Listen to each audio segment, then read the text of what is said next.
Ladies and gentlemen, welcome to The Right Time, a Wave original. My name is Bomani Jones. Thanks for listening wherever you get your podcast. Thanks for watching us on YouTube. Subscribe, like, rate us, review us, give us 5 stars. You only give us 4 stars. I'm inclined to believe you are a hater. It is that time of week where we have a guest join us, an old friend that I realized I ain't called him long enough because he used to be so busy. He'd be hollering at us from the car, driving people around in the morning and everything. Live from San Antonio, Bruce Bowen. What's going on, man? Bomani, it's good to be here, my man. You threw out something there, live, driving kids around. I didn't say kids. I just said driving. Oh, okay. My bad. Because it seems like in retirement, that's all I do. I drive my kids to tournaments. I mean, they sit in the back seat like I'm their chauffeur. So I had to get that off my chest. No, it's so funny you mentioned that though. I was staying at a hotel in Houston because I did the commencement address at Prairie View, and as I'm walking out, who do I see pulling up in the Navigator? Gerald McCoy. Why? Driving his kids to a tournament. Like every time I feel like if I see an athlete like in the wild, in the natural world, y'all got them kids in the back going to some game. Now, I'll say this. It's impressive to see the amount of NBA kids that play in these summer leagues and these different circuits.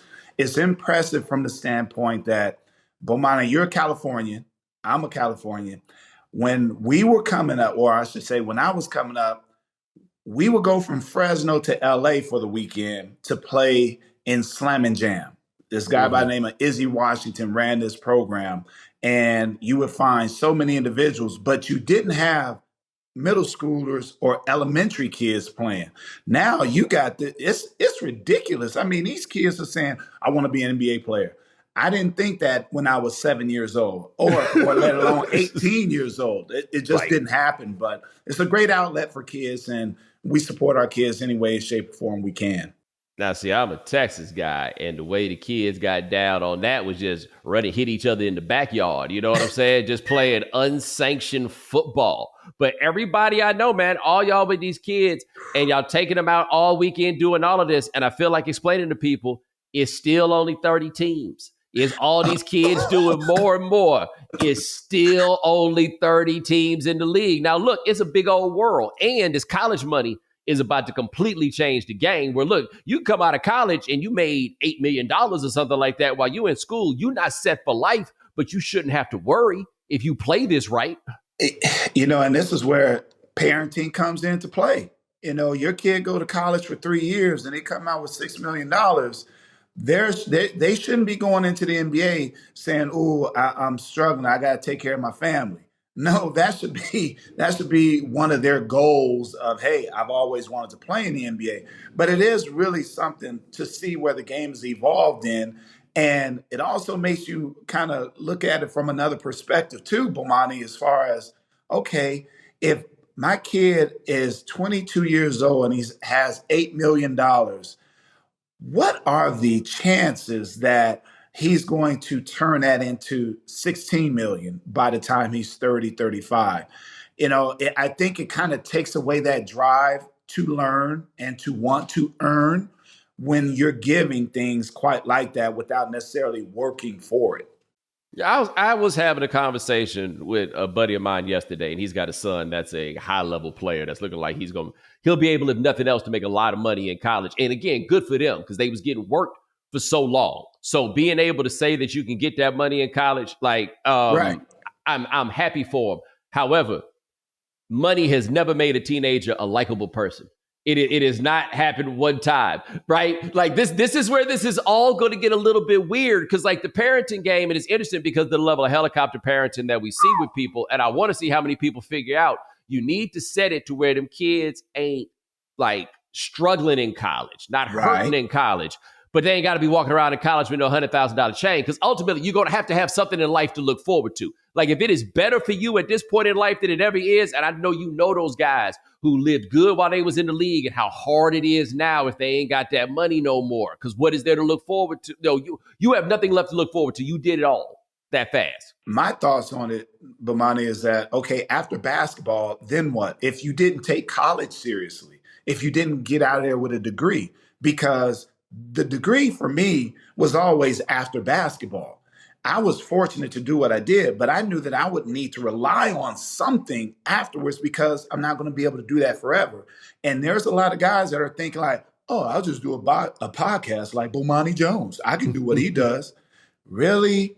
I mean, it's competitive out there. And so what are you going to study where you can necessarily go in that field? And you talked about walking around with $100,000 chain.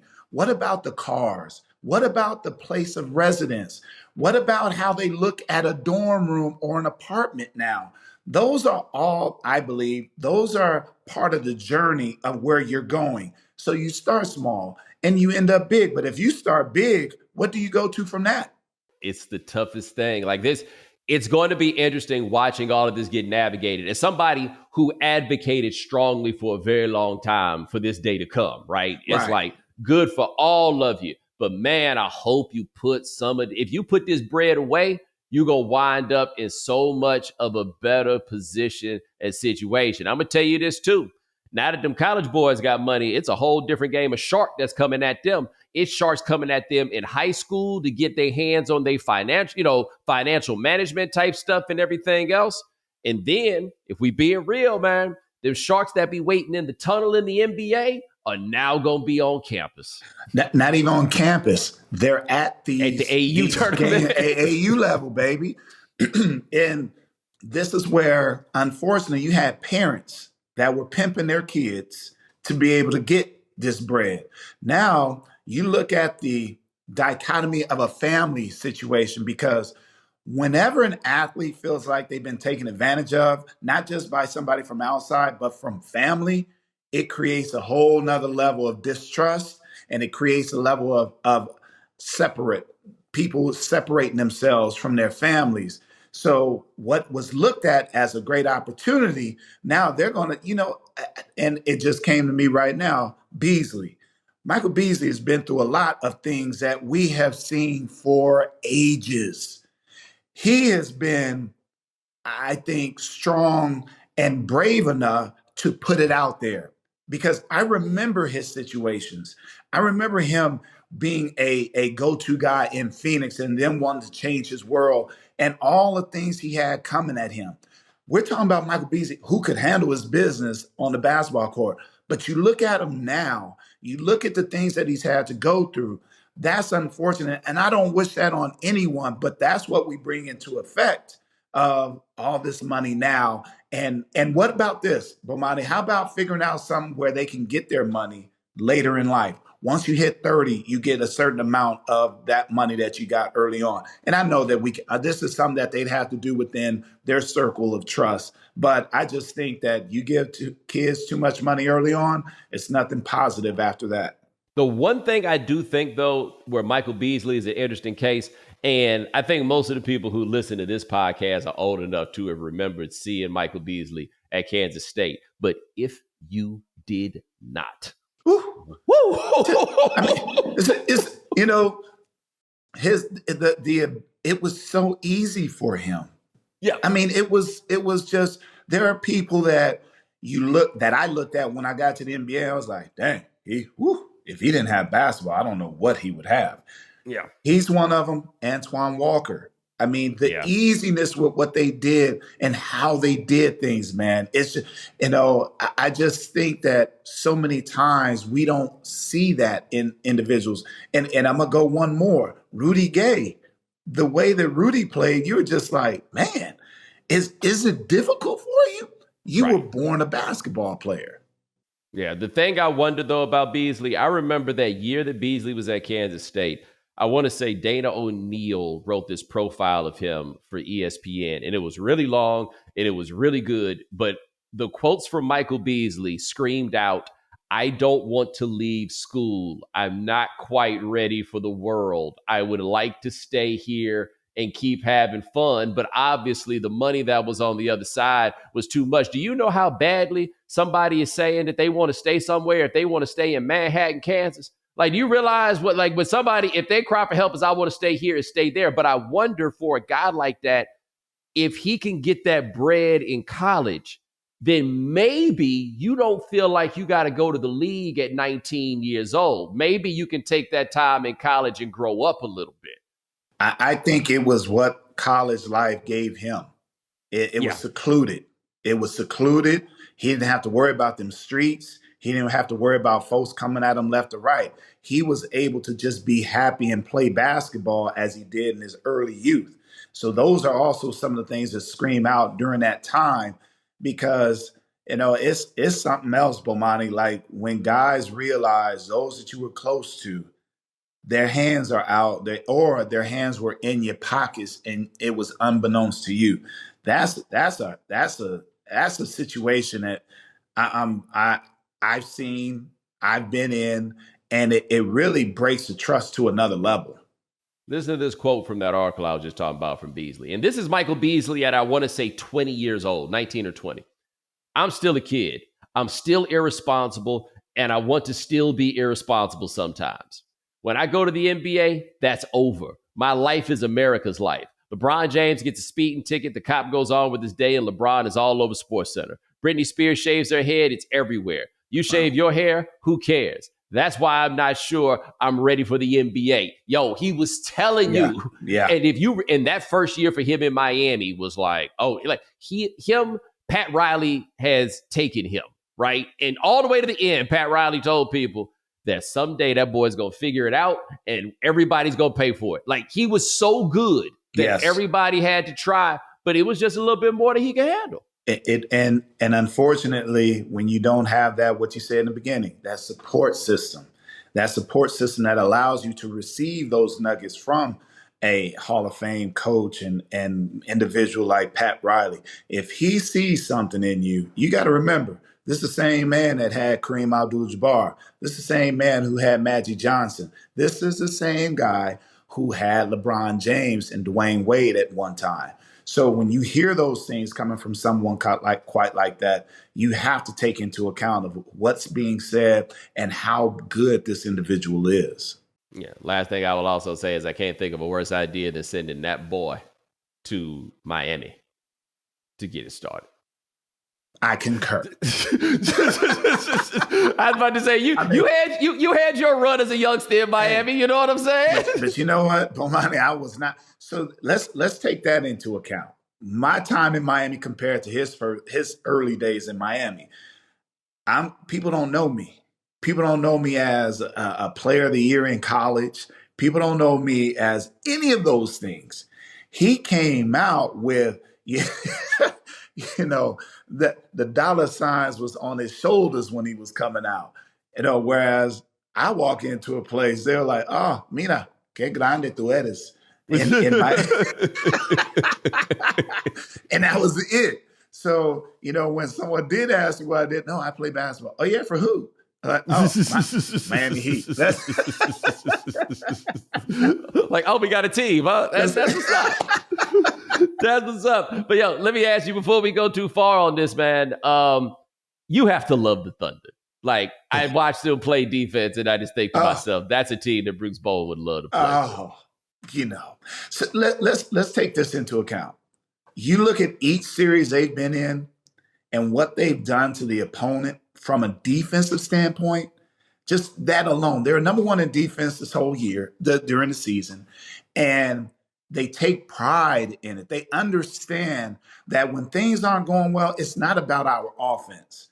9 times out of 10, it's the defense that has not been felt for your opponent.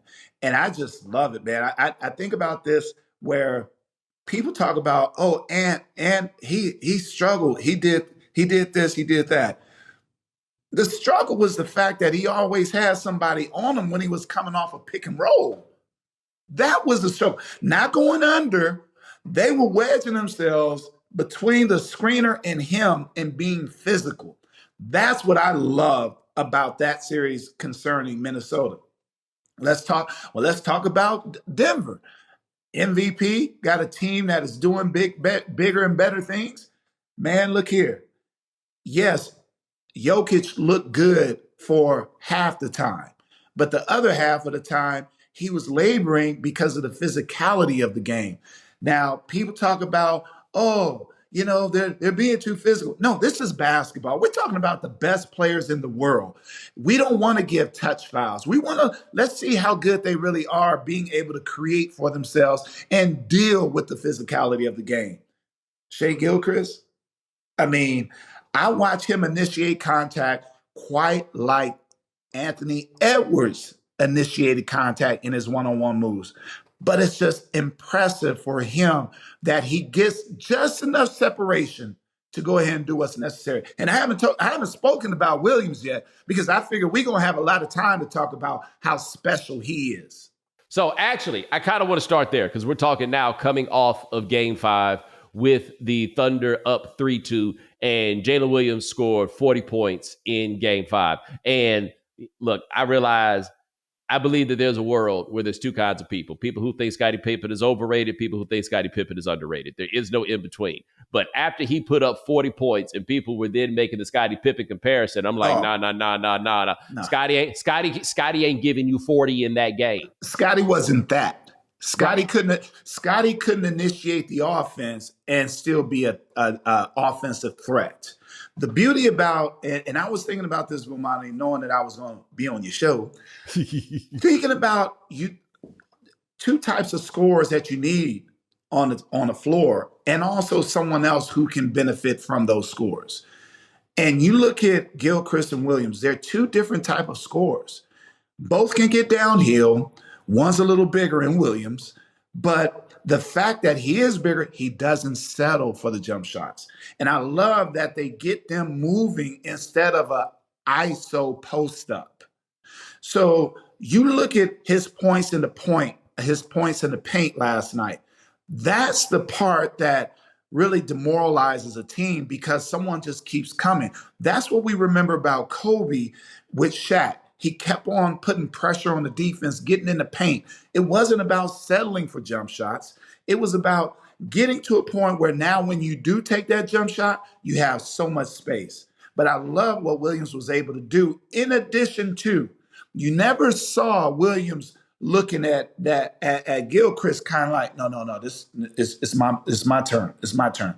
No, he knows that's the MVP. So when they did their screen and roll, it was more about, okay, I've taken the burden off of Shai because I've been able to do these things. So now let me go ahead and get it to him because the team, or I should say the defense, is preoccupied with what I'm doing because of the attacking.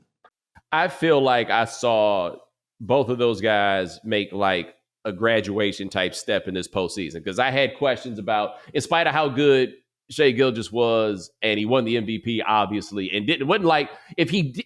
I thought Jokic was the MVP, but it's not I'm mad this other guy won it. You know what I mean? Exactly. Like he was right there in the same space. Right. And with Williams, my question was, okay, are we really talking about a number two? Though what it means to be a championship number two is different in this era of parity, right?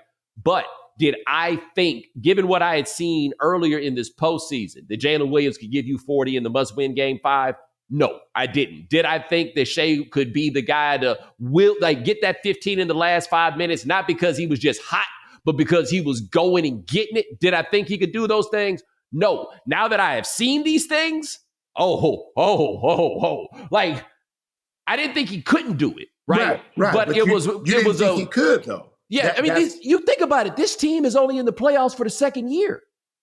That's it. So let me share something with you about Sam Presti. Sam has developed a great environment there where all the players want to do is become better. And they have the opportunity to do that there. I know it sounds minimal, but it's not a lot of distractions in OKC. If you truly love the game of basketball, you'll be in the gym working on your game, a la Kevin Durant. Yeah, Russell Westbrook, James Harden. Hold on. And which one of them needed to get out of there? Come on now. Well, and the one that needed to get out, it was contractual things early on with James, you know. But once he got out, he was like, my eyes have seen the glory of what adult establishments are. Right there. But they've been able to create that environment there in OKC. And when you have kids today, because you have a lot of players today, Bomani, who love the game and they just want to be in the gym. I remember when Victor Oladipo was drafted to Orlando. Jock had to send him. Jock Vaughn at the time was the coach. He had to send him out of the gym because he'd stay in the gym. You had gym rats, and there was a time where guys would work out for a while, but then it's like, hey, what we doing tonight? You see kind of the effect and impact of what Kobe was. You see the impact of what MJ was as far as, hey man, you got to get better. How do you get better? You put time in on your game. And so for me, I see what they're doing in that culture, because if it's truly about basketball, then this is your Madison Square Garden. You can become any and everything that you want here. We've seen others that's done it, and it's no coincidence that you've had 3 MVPs to come out of there, as far as Russell Westbrook, Kevin Durant, and Gilchrist. I was talking about the Desmond Bane trade on Monday, and I still don't know if that's a guy you give up 4 first-round picks for. I don't care. You can explain all the nuances and all of that stuff. You know what I mean? But I'm still not sure that's what you do. But the point that I made was, I don't know if Orlando, I'm not as wild about Paolo as other people. I think Wagner is good, but I don't feel like they have like that frontline guy. But what they put together is a collection of pretty good players, right? Low spades. I think Paolo's better than pretty good, but I don't see that top guy, except in this new NBA. I don't know how important that is because of the level of parity that's across the league, except Oklahoma City does have that top line guy. And it looks like they might have that classic number 2 guy. And then we start talking about Chet, and they got all the first round picks, and they got a deep team with a bunch of guys who just do stuff. This could be terrifying for a long time. Like, I don't want to act like these finals are over, but even if they not over, next year, I know who I think will win the championship. So, again, I was going into something about having 2 dynamic scorers on your team. We saw it in Shaq and Kobe. You saw it where Shaq was the most dominant person, that he can get the ball inside to him. And you had Kobe that was able to do things, but it was their system that allowed just 2 guys to be the dominant forces. But you also had guys that could knock down the 3-point shot, as you see with OKC. I have to say this, when you think about the dynamics of what's going on in OKC, it's kind of a la San Antonio. When you have Tony who can get downhill, you have Manu who can get downhill. They get downhill in different types of ways, but they continue to keep the pressure on the defense. And then when it gets too consuming, you can dump it to TD on the block, and he can be that force there as well. So when you look at OKC, I see a lot of the similarities. Chet Holmgren right now, he's doing his part, but he's not required to try to be something else. He is interesting. I thought he was going to have a career night in Indy the other night when he had 15, I think it was, in the first quarter or the first half. And then it kind of went silent. But he gave you something then. And what happens with that is, as he continues to mature, he's going to find other ways to get involved as well. You were saying that no matter what happens now, but looking at OKC's team, the only thing that will hold them back, Bomani, is when if someone decides, yeah, I've had enough of this. I want to go be the guy. But then they got 13 first-round picks in the next 6 years. And again, I credit Sam Presti. I saw him in the clip yesterday when they called. It was either out of bounds or something, but I saw him. He looked like he was ready to run on the floor. I remember Sam when he was in his infant stages here in San Antonio. And I'm just proud of what he's been able to do there. But again, you look at what they have going on. They keep it simple, man. They keep it simple. Kids coming there to work, but they understand how important the defensive side is. And, quiet as kept. Indiana, for East Coast team, they're doing it really good on the defensive side as well. They're making them. I felt like they had a chance last night, but I think they cut it to 4 or 6. And you saw OKC settling for a couple of jump shots that maybe shouldn't, or trying to force the issue and having turnovers. But then they got back to that ball movement, body movement, and it was all she wrote. Yeah, I saw Sam at Summer League, I want to say in 21. And he was like, I pushed back against the allegations that they were tanking. I thought they were going young. Like that's not necessarily the same thing. The process game, they were intentionally trying to be as terrible as possible. Mm-hmm. That was not the same thing that was going on in Oklahoma City. And Sam was like, I can explain what's going on. I'm like, dude, you don't have to explain nothing to me. It's very simple. You got a place where you got to draft the guys and you got to make it worth it for them to stay. And so you're getting all the picks you can so that you can increase the likelihood that you find the guy and show them. And this is, again, different between Philadelphia, because in Philadelphia, they were building losers, right? Oklahoma City was like, we may be losing games, but we are not building losers. It's interesting how you worded that. I like that. You're building, you're also auditioning kids to see who can handle what.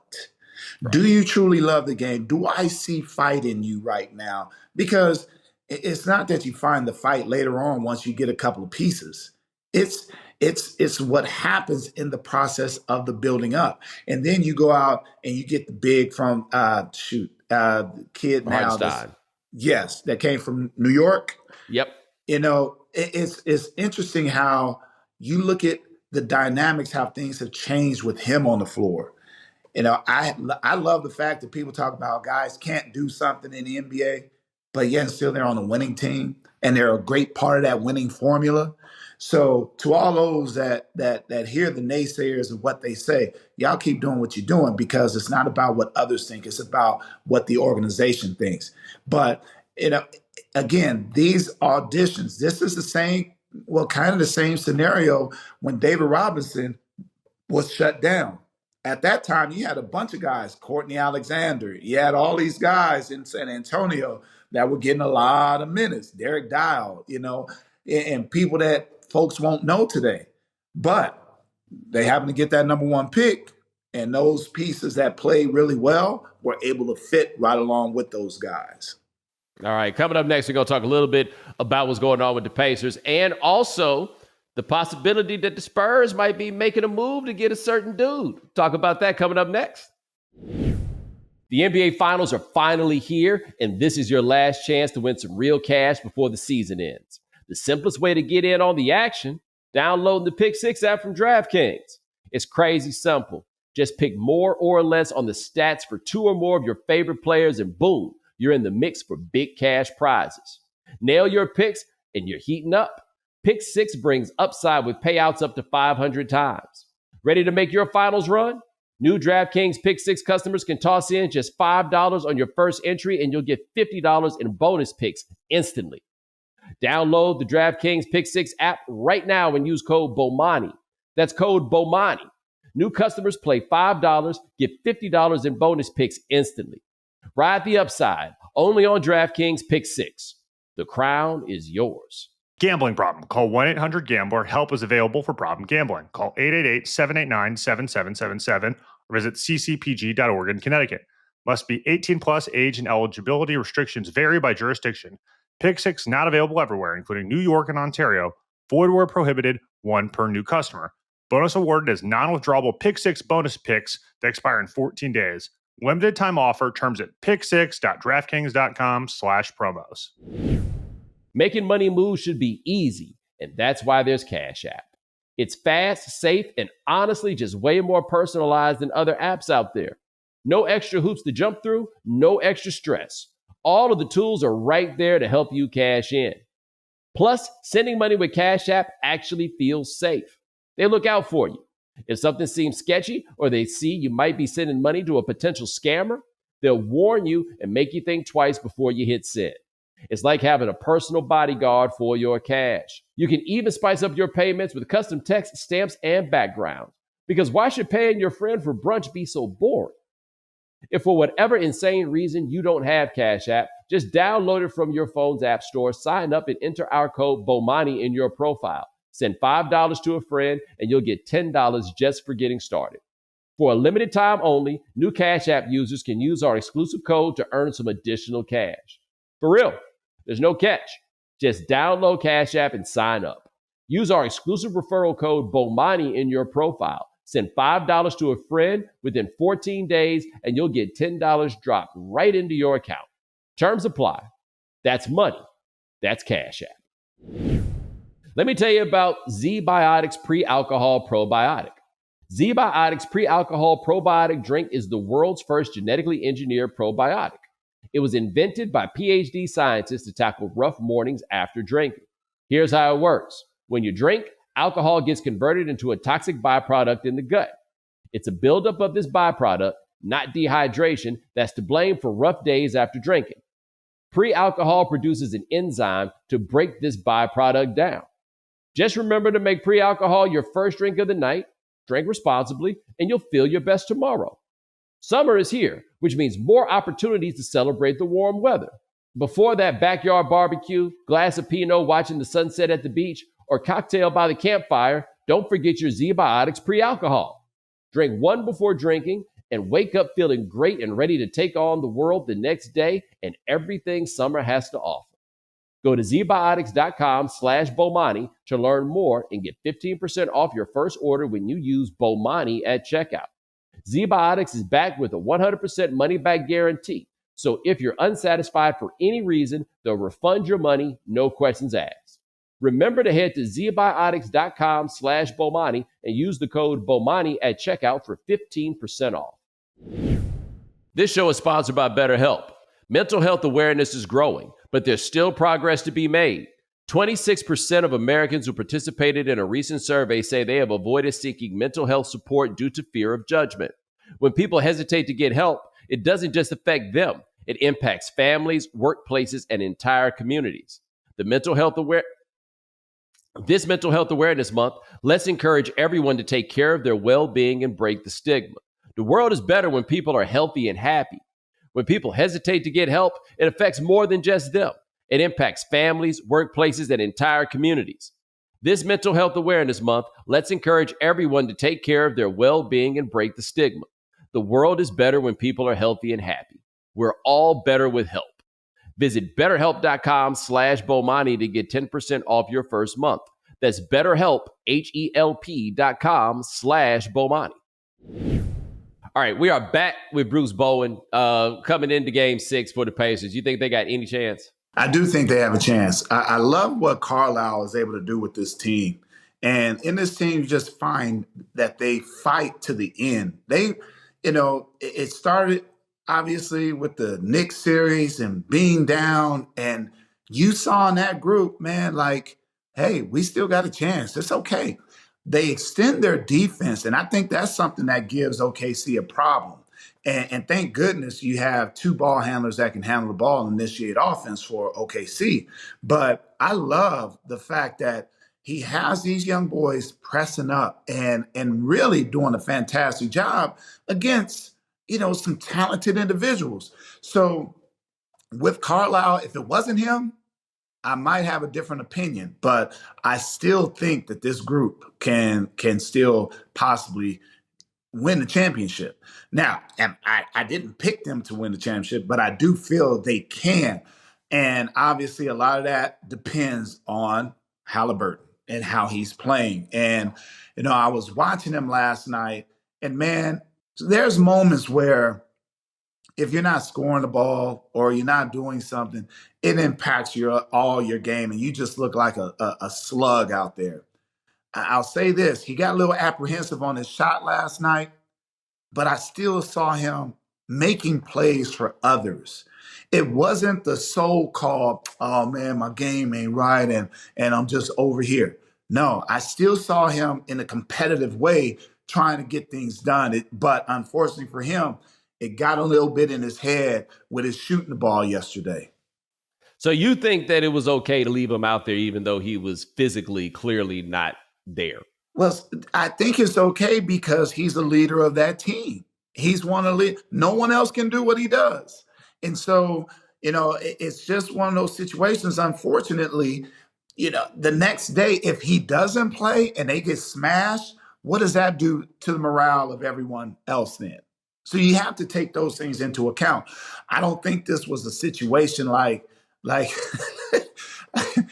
a 1997 Pat Riley keeping guys out there too long.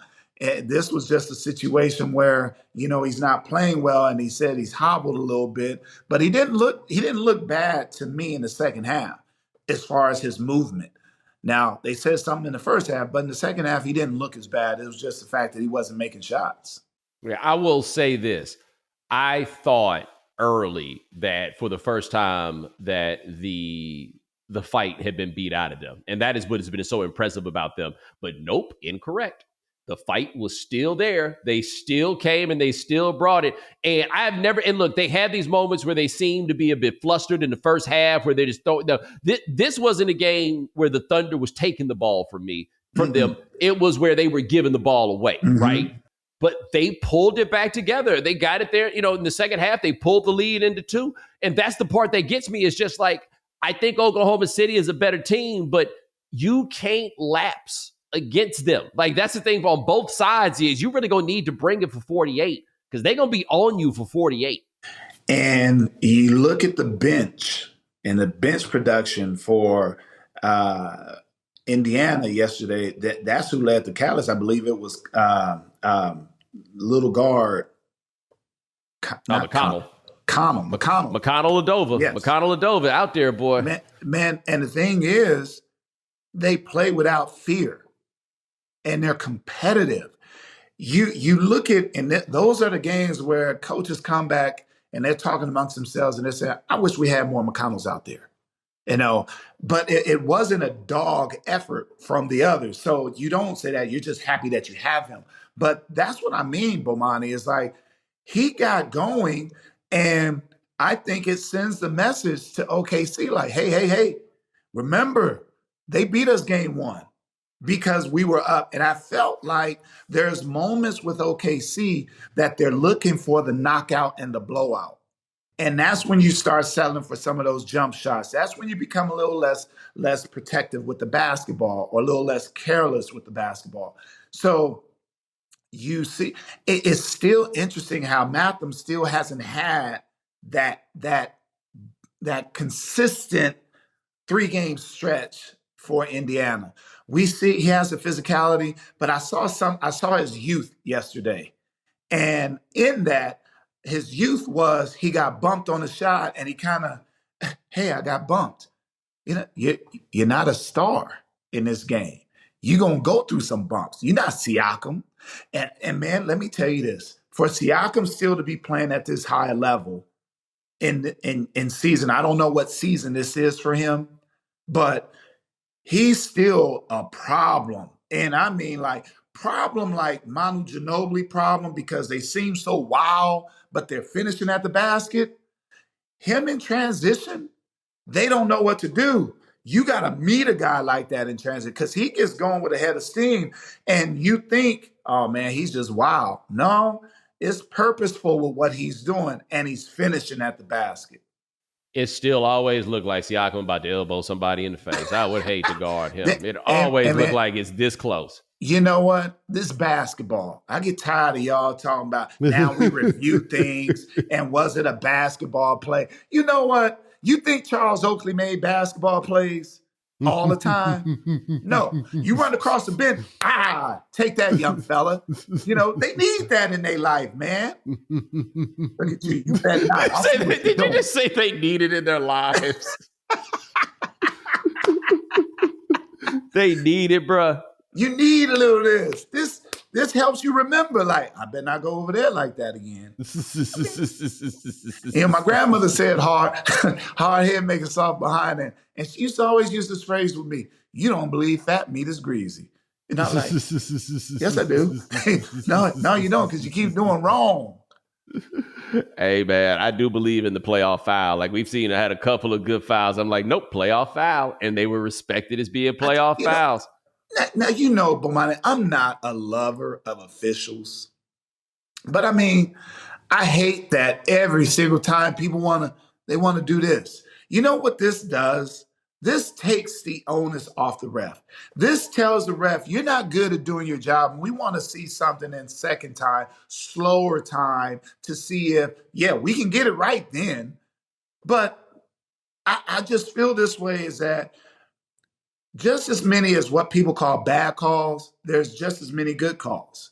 And it's not one-sided except with that one official who's no longer officiating the sport of basketball anymore. I'm not talking about him. I'm talking about these guys that we have out there. And I love the fact that, if they make a mistake, they make a mistake. But I guarantee you this, a mistake is not just made for the opponents. It's also for the home team as well. And I just wish we would stop that with the whole thing when something happens. Oh, let's go to replay. Let's go to replay. It stops the flow of the game. And then you're taking the onus off of the refs and not saying that they can do a good job. My goodness, we got 3 of them out there on the floor, man. Now, I want to switch gears a little bit, and I'm going to start general and then bring it back to specific. Generally speaking, do you think that teams should still be in the market for Kevin Durant, given that your options are really either a 1-year rental or you're going to probably need to give him a 2-year extension? So let's say you're signing up for 3 more years of Kevin Durant. I don't think so. And I say it with this. But, Monty, there was a time where guys hung around the NBA, maybe for financial reasons, bad investment. This is kind of Kareem Abdul-Jabbar kind of thing, or the send-off, with Julius Erving. Nowadays, I think you have too many guys hanging around because they love what it does for them. It is not about the finances. It is not about anything other than wanting to be in that limelight. And I guess it's their high to be still involved in basketball. When you hit 40 in the NBA or you hit 37, if you got a lot of minutes, you shouldn't have a lot of minutes. If you are being that mentor a la Vince Carter, who bounced around all over the place, but he was mentoring on that bench. He was that other coach for that team to help, pass that message on of what's necessary in the game of basketball. So I think there's a lot of guys hanging around too much right now, and it takes away from others developing and being a better opportunity for them. But you're older, you're talking about wear and tear on the body, and you see them breaking down at the most inopportune times. That only happens because you shouldn't be playing a sport like that at that age with all the miles that you might have on your body. I have, mostly in the context of LeBron, people have gotten upset with me where I've said this, where I'm like, I'm ready for the next generation to have their place. I don't think that guys are supposed to be at the top of mind for this long, right? And so it's incredible that LeBron has done it, and I can't blame him for not stopping because he can still play. I'm not saying he should quit because I'm ready for something new, but I am saying in terms of how we consume the product or the natural rhythm of a league, it's odd that the guys that are still at top of mind are Steph Curry after 16 years in the NBA, LeBron after 21 years in the NBA, or 22 years in the NBA, I'm sorry. James Harden, 16 years in the NBA. And we could go on with guys that are in the same neighborhood. And so it is a big change that guys are staying this long. And I think the point that you hit that kind of explains something that I had not properly expressed was that guys didn't always play until literally they could not play anymore. Right? Now with Durant, it's interesting though, because he doesn't play a lot of games. He's still really good when he plays. And it's hard to imagine there's ever going to be a world where he can't get shots up. But at some point, being Kevin Durant in year 19, whether it be year 19 or year 20, at some point the payoff is going to change. And to add to that, I just want everyone to understand this. You're not saying that he cannot do it. You're not saying he's not talented enough to do it. But I go into this, the wear and tear on the bodies, I don't know off the top of my head, but Kevin's average minutes per game for his career has got to be in the high 30s. And we're already talking about someone who's had an Achilles issue. And the frame of Kevin is not one of bulk. That's the thing that's impressive about LeBron. It allows him to, it allows LeBron to move over to another position. Whereas he's not on the wing anymore. He's guarding the fours and the fives now. So because of his physical being, he could do that. Kevin he is not that big guy. Now, you might get him a good 1-2 years maybe, but if you're building, who's going to replace that? Those are the things that come to my mind when you talk about what he's doing. We're not talking about his skill set. But what happens after 2 years when you have vested a lot into him? And now what do you do in year 3? Yeah. By the way, Kevin Durant averaged 36 and a half minutes last season. In year 18, 36 and a half minutes a game. I got to say this, but that's impressive. It really is impressive from the standpoint of all the years and all the minutes that he's played. He has never been he's never been a role guy. Right. You know, where he got 12 minutes and had a solid 12. I went 3 for 4. You know, that's the thing, is that he doesn't know how to be anything else, which is a credit to who he is. But that is truly amazing. Like the minutes that are played. I was looking at the Olympic team last year, and with him, Steph, and LeBron, those 3 individuals, I was like, wow, that's a lot of years on the floor. But the beauty of the IQ, I don't think you could ever get something like that anywhere else. Now, then you had Joel Embiid. Like, he didn't look right to me on that team. It was moving too fast. And that FIBA game is different. And to be able to adjust to what it is there, ball movement, body movement, ball movement, body movement, it is not for everybody. And I think that's where the struggle was with Tatum. And I remember he got into the game and he had a rip opportunity, just rip and go to the basket. He was trying to figure out what he wanted to do. And I know a lot of people are on Steve Kerr, like, oh, he should have played this, and that. But I just see the difference in that game over there. You can't just plug NBA guys in and say, hey, we got him. Yeah. Now, I'm asking you this. You're a San Antonio guy. The Spurs got the number 2 pick 2 years after they got the number 1est pick of the last however many years. Do you think that they should take Dylan Harper? Oh, man. Woo. No question. Oh, yeah. Man, and I say it for this. Dylan Daddy and I, we real close. And one of the things that Ron talks about is the culture of San Antonio for my son being a professional basketball player. He's going to learn things about being professional. And there's always a point in life when you see your son playing at the highest level that you just realize that you can't do nothing for him. And you want him in an environment where things can help him continuously improve, not just as a basketball player, but as an individual as well. We saw that with Dale Curry when Steph went to Golden State. Dale wasn't in the gym with him with all them shots doing that anymore. Dale was kicking balls to him because he couldn't reach it. Now, here you go. So when you have these types of scenarios, I think it only helps. And his skill, I look at it like this. De'Aaron Fox, you have Castle, you have Wemby. There's not going to be pressure for him. He's going to have a lot of one-on-one opportunities where he can just play the game. It's not a lot of places you can do that. And people tend to learn that later in life when they want to be the man, and then they become the man. Then they realize, oh, wow, it's 2 people on me all the time. I no longer have the freedom to do those other things. So I'm all for, Dylan being a Spur because of what it can do for the club, but also what it can do for him. Yeah, so you mentioned Fox, and I thought that trading for Fox was a good idea for them when they did it, but I'm also not the biggest fan of Fox's game. I do feel good about, like, if you need somebody to get it done when it matters, Fox isn't going to be scared. But I feel like there's, you know what I mean? And there's a value to that, but there's also a certain inefficiency to his game where I always wonder, like, what exactly we going to get here? Like, I think if they knew that Dylan Harper was going to be available for them to take in this draft, they probably don't go get Fox.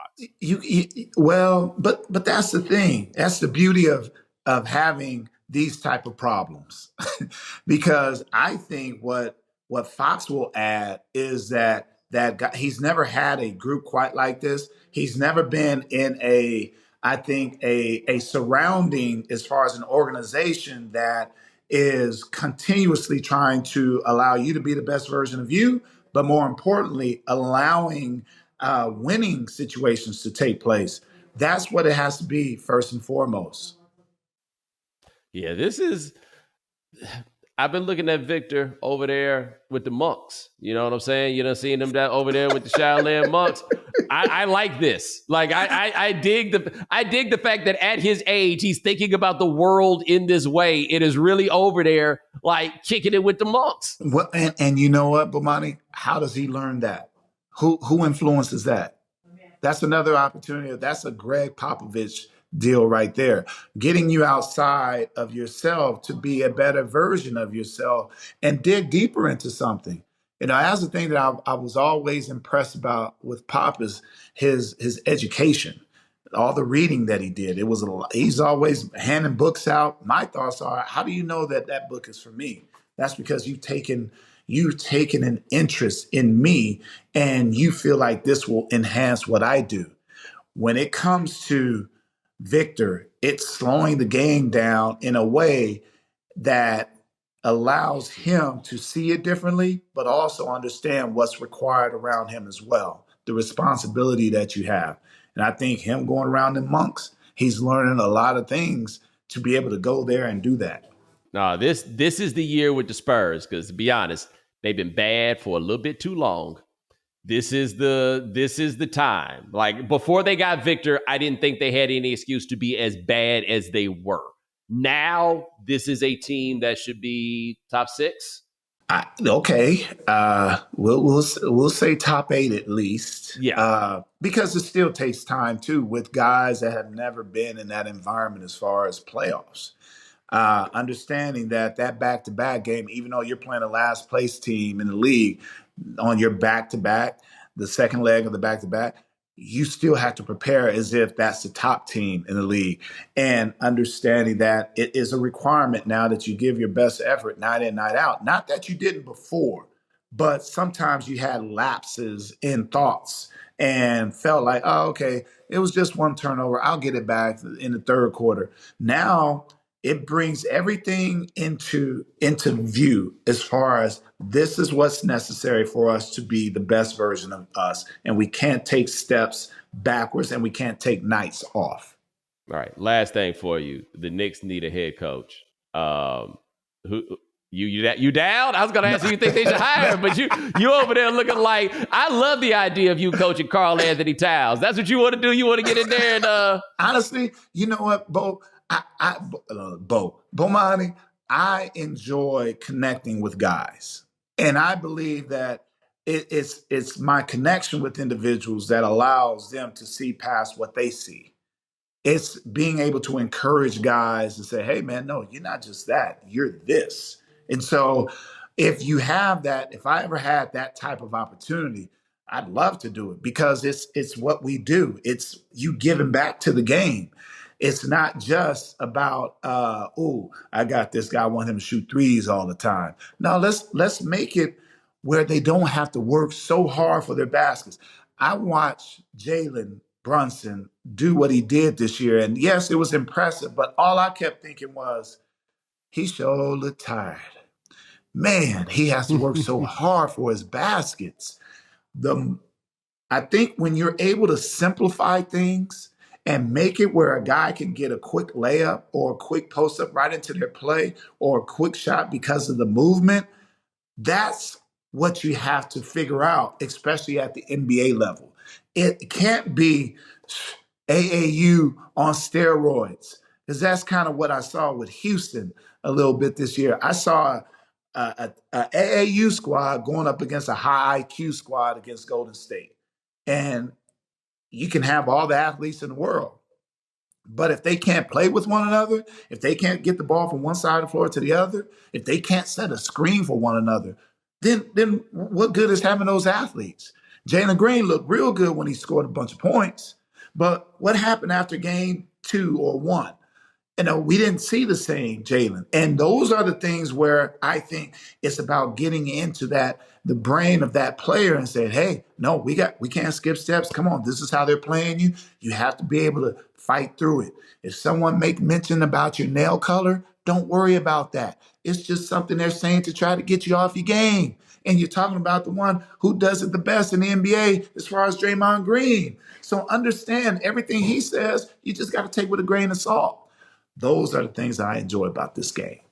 And I tell you, I think about watching the Knicks and Brunson and all that flopping and stuff he do on defense. I think he halfway there. He ready for that Bruce Bowen. That on offense, he do that. He ready for that Bruce Bowen touch on defense. He ready for it. See, you made me get close to the iPad right now. Every time I do this, I end up having to tell my therapist that, you know what, he got to me. It's been years. We haven't been on all the stuff that I'm feeling right now. I knew, but I didn't know exactly when. So, I've been waiting for an hour trying to figure out how I'm going to be able to get this in. I've been double dutching. I've been like, how can I get to it? But New York would love it, Bruce. Man, New York would love that Bruce Bowen defense. Absolutely. Not only will Oak would be able to come back in the building if I was there. This is what I'm saying, man. I'm going to go over there if they'll let me in the building. I asked them for a press pass for Wemby's first game. They ain't even returned my email. I'm like, oh, baby, I think I'm on the list. What'd you do? What did you say about them? Probably just said something honest about the Knicks.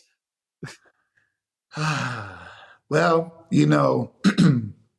what I was happy about is that they didn't talk about the double dribble of Hailburton in that game where they end up losing. Because it was a faux pas, but I remember a time where they would have complained about that and forgot that they had a game 2 to play as well. So, but that Knicks thing, unfortunately, I would love to know what is it exactly that you want to accomplish? Because too many times in today's game, unless you're with an established organization like San Antonio, Golden State, Miami Heat, OKC. Too many times these players go to the owner. There's a time where a player will go to the owner and the first thing the owner would say is, have you spoken to coach? They're allowed to backdoor the coach and now they're running things. I get it. It's a players league. But you know what? Just because you have a smart student in the classroom, he still needs a teacher. He still needs a professor. And these young boys need the guidance. It's not AAU and you're going to jump to another team because the coach took you out. He took you out because you weren't playing defense, or he took you out because you didn't run the play. You still need accountability in this.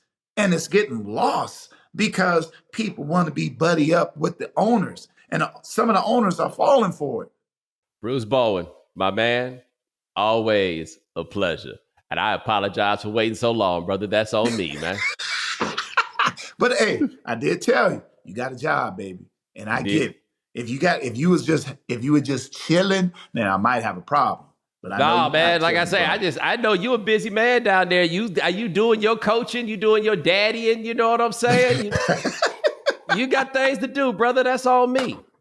Well, bro, hey, let's make sure it doesn't go so long next time. Hey, man, you got it, brother. I appreciate it. And ladies and gentlemen. Oh, you got something else? Well, I was going to say, and you can take me out to dinner and next time I'm in your area. You do that. You let me know when you're in New York. You know what I'm saying? You make it up here, I got you. I even know the spot.